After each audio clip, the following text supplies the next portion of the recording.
নমস্কার বন্ধুরা, আশা করি সবাই ভালো আছেন। আপনাদের সবাইকে স্টক মার্কেট ইনফোতে স্বাগত।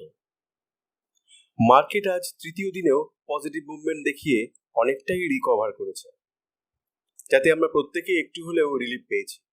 আজ দিনের শেষে নিফটি 50 0.85% অর্থাৎ 132 টাকা 80 পয়সা বেড়ে 15,832 টাকা 5 পয়সায়, সেন্সেক্স 0.82% অর্থাৎ 433 টাকা 30 পয়সা বেড়ে 53,161 টাকা 28 পয়সা এবং ব্যাংক নিফটি 0.55% অর্থাৎ 183 টাকা 80 পয়সা বেড়ে 33,811 টাকা 25 পয়সায় এসে দাঁড়িয়েছে।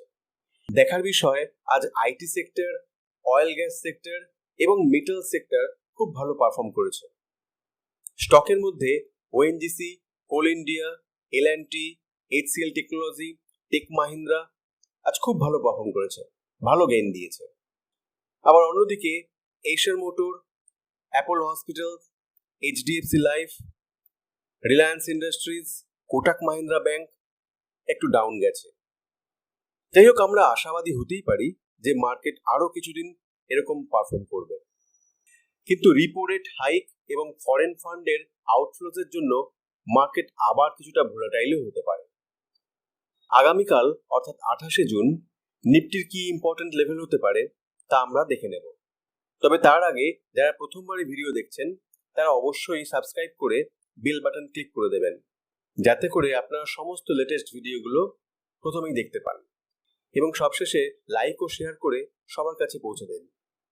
এবার আসি নিফটি 50 এর চার্টে।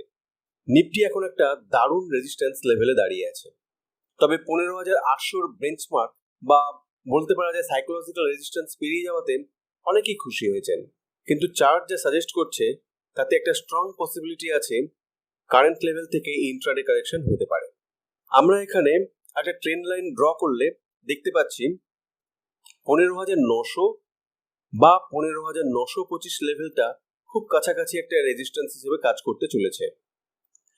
আর যদি 15,925 লেভেল ব্রেক করে দেয় তাহলে নিফটি 16,000-এর গন্ডি পেরিয়ে উপরের দিকে চলে যাবে। কিন্তু যদি 15,925 লেভেল ক্রস করতে না পারে তাহলে একটা কারেকশন দেখা যেতেও পারে, কারণ আরএসআই তাই ইন্ডিকেট করছে এবং সেটা প্রায় 15,750 থেকে 15,700 লেভেলে আসতে পারে। তাহলে সেক্ষেত্রে যারা নিফটিতে ট্রেড করেন তারা 15,660-এ স্ট্রিক্ট স্টপ লস রেখে চলবেন। অর্থাৎ মার্কেট এখন 15,700 থেকে 15,925 এই লেভেলে ট্রেড করতে পারে যদি ব্রেকআউট না দেয়। আশা করি ভিডিওটি আপনাদের সবার ভালো লেগেছে, তাই অবশ্যই লাইক করবেন এবং শেয়ার করবেন। ধন্যবাদ।